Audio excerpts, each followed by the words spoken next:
Buddhism offers a lot of tools for difficulties in life. In fact, since the Buddha's first teaching was that there is suffering, and all of the teachings are ways out of suffering. So for example, I went through a period of just over 2 years in which a number of people, friends and family members, died. I lost count at 13. And they were all unrelated. And some were expected and some were not so expected. And a number of things helped me. It's really the Buddha's teaching on inner being or non-self that helped me tremendously during the time of these deaths. And it can be a difficult concept for someone to grasp, but it's not difficult. It's easy. My teacher does it with a piece of paper. He holds up the piece of paper and he says, if you look deeply at this piece of paper, you can see the cloud that's in this paper. Because without the cloud, there can be no paper. Without the rain, the tree cannot grow. So you can see the cloud in the paper. And in the same way, you can see the person who logged the tree, the food he ate, and all the things that went into making the paper. That's the concept of non-self. The concept of non-self applies to us as much as to anything else. And so in seeing my non-self nature, I can see all my blood ancestors, my spiritual ancestors, and my land ancestors. And so I know that they continue in me. My ancestors continue in me. You cannot look at your hand without looking at your father's hand. Your father is present in every cell of your body. What did your parents give you, if not your entire body? You can't separate it out. And that's part of the nature of interbeing. You can't take out whatever you had for breakfast this morning that's nourishing your muscles and bones and skin and teeth and hair is present in you. You can't take it out and say, you know, I don't want any orange juice in my left hand, I'll take that out.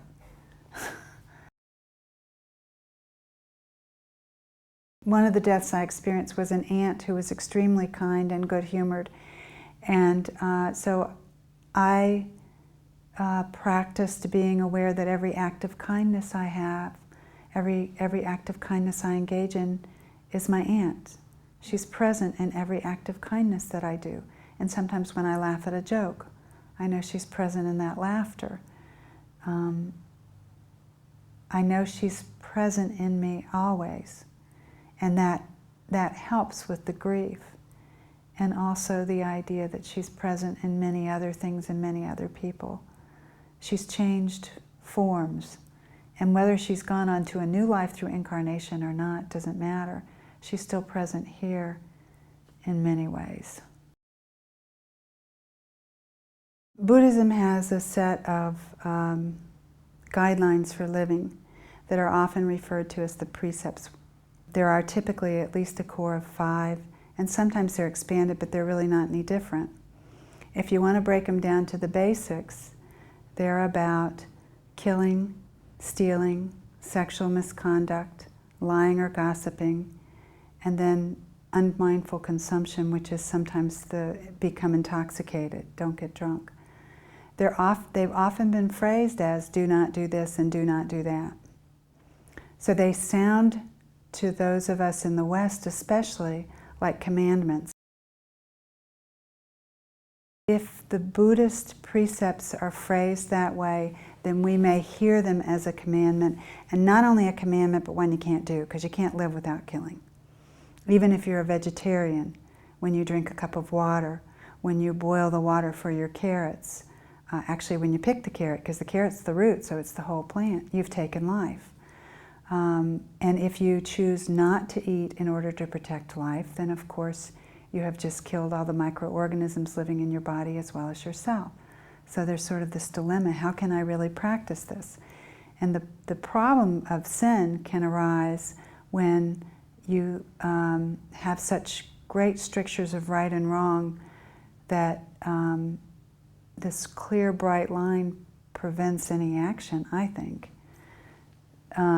So one of the things that my teacher has done is to rephrase those So that do not kill is no longer do not kill.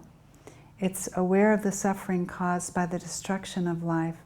I am determined to cultivate compassion and to find ways to protect the lives of people, animals, plants, and minerals.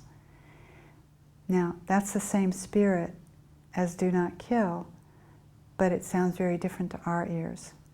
And it's phrased that way to remind us of why we live this way, to respond to suffering. And it's phrased that way as well to remind us that this is a direction that we're moving in. It is not a commandment. You cannot do it perfectly. So in terms of sin, there is a set of moral guidelines that we're encouraged to pick up and use as we can in our lives. But the way I have a friend who's a Navy doctor who's Buddhist and also an ordained minister as I am. The way he practices with that training as a Navy officer is probably different than the way I practice with it as a non-military person. So we pick up these moral guidelines and practice with them the best we can in our life. They're not commandments. Well, I think I have to come back to the non-attachment to dogma.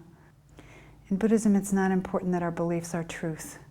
It's important that our beliefs help us live a better life and help us respond to what's right in front of us instead of living in our heads, which I think Americans really tend to do. The analogy that's often used is the finger pointing toward the moon, that the Buddha's teachings are the finger pointing toward the moon. And if we decorate the finger and become fascinated by the finger, we will miss the moon. I know there are some Buddhists who will say you can't believe in Buddhism and believe in God, or you can't practice Buddhism and believe in God. I don't think that's correct. As far as I know, that's a very small number of Buddhists. It's sort of anti-Buddhist to think that, because then you're back to this idea of I'm right and you're wrong. And if the Buddha said there are 10,000 doors to the truth, how could God not be one? Or maybe God's on the other side of the door. I don't know. Buddhism is typically called a non-theistic religion because it does not involve worship in the traditional sense, and a God figure is not an important part of the practice. It doesn't mean that no Buddhists believe in God. It probably means that some Buddhists believe in God and some Buddhists don't believe in God. And some, it may depend on the weather or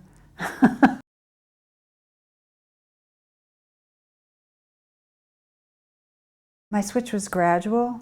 When I was a senior in high school, I began to look at a lot of different religions, and Buddhism was always part of that. And I've also been seeking a spirituality that really resonated with me. And it's taken different forms. And Buddhism has always been a continuous thread in there, but I did not stop seeking through other means until actually I encountered the teachings of my teacher Thich Nhat Hanh in around 1990. And then it became clear to me that this was a way to live that was liberating. Buddhism is quite joyful.